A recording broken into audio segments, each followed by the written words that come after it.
overtime. Hammy! Okay, without further ado, your top 5 Caleb plays? All right, we got our matcha. We're going to sit back. We're going to enjoy. Let's count them down from 5 to 1. Caleb Williams' best throws of this season. Let's roll the tape. Woo! We'll start at number 5. This might have been higher if the Bears had won this game. It's against the Ravens. Kyle Van Noy's coming through unblocked. And besides just the throw, the movement, the escapability, he goes to his left, works back to his right. His arm is getting hit by Marlon Humphrey here. And this ball is going to go from the opposite hash, outside the opposite numbers, over Kyle Hamilton, right in the bucket to DJ Moore. Just a ridiculous throw. This one also might have been higher if they won. This is the one game they lost to the Packers. But look at this. One-on-one on the edge with Micah Parsons. This throw would have been nearly impossible with no one in front of him. Instead, he has to Keanu Reeves this around Micah Parsons through the hands of Keyshawn Nixon, somehow to Olamide Zaccheaus. Look at this again. It doesn't make any sense. I don't know how he got that through. And speaking of I don't know how he got it through, the number 3 against the Browns. Let's see.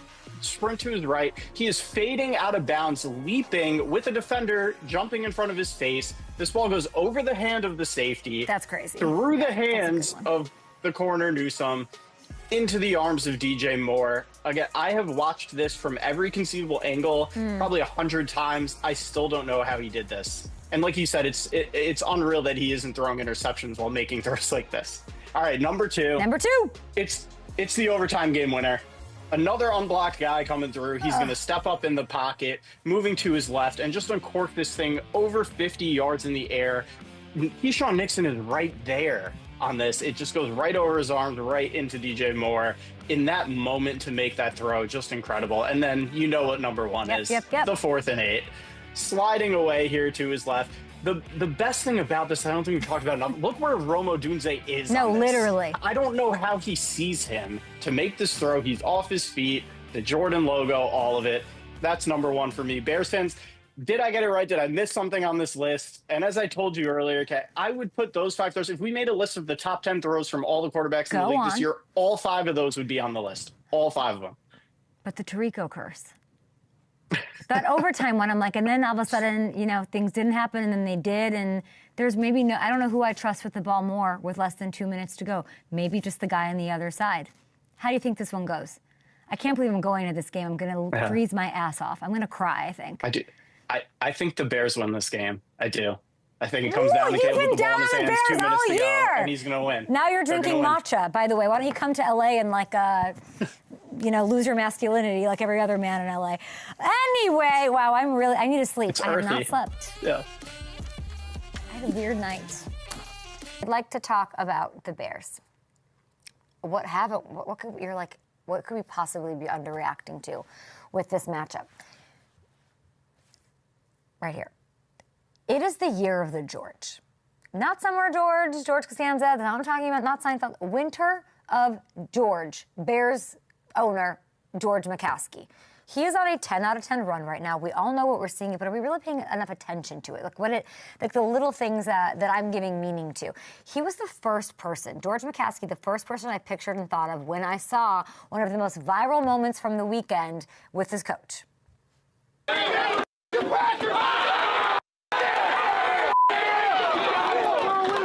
This went viral for a reason. It's great theater. It's emblematic of a true renaissance of the best rivalry in the game, a changing of the guard, maybe, in said rivalry.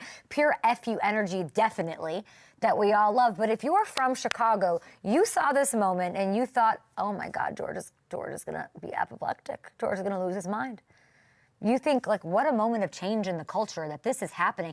Because on the bingo card of George McCaskey sits swearing. Hate swearing. The lore is that he's passed on hiring great coaches who use expletives. And I'm by no means saying, using expletives is the best thing to do. But that is his thing. I don't like swearing. And then Ben said this.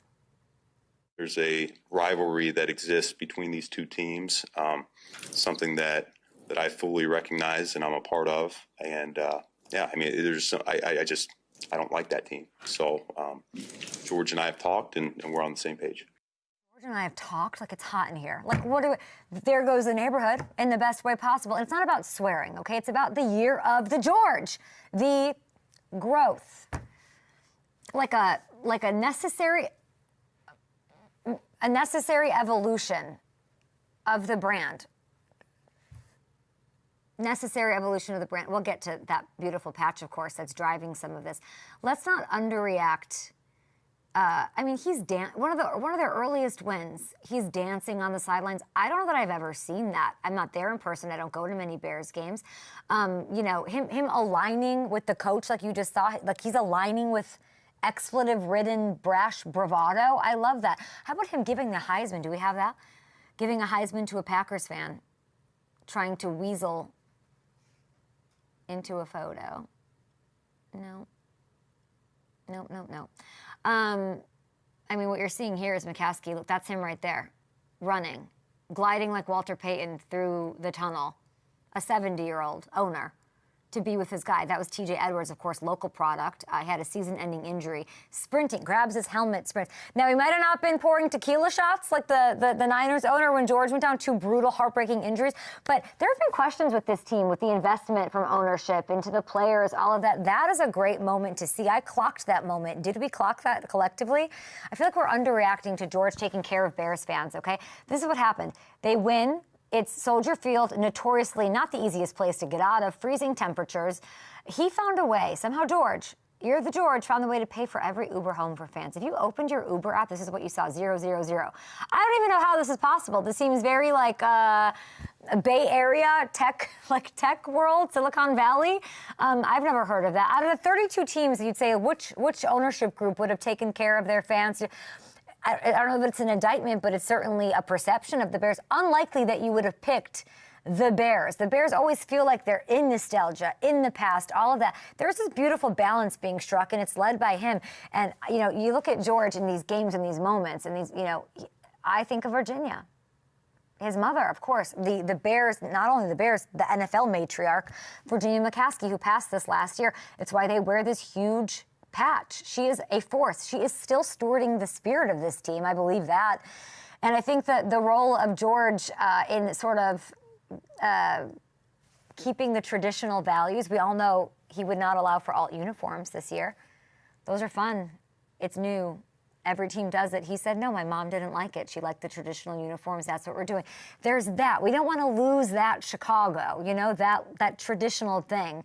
But then also looking into the futures and bringing this franchise into it, Ubers and the occasional F-bomb alike. Okay.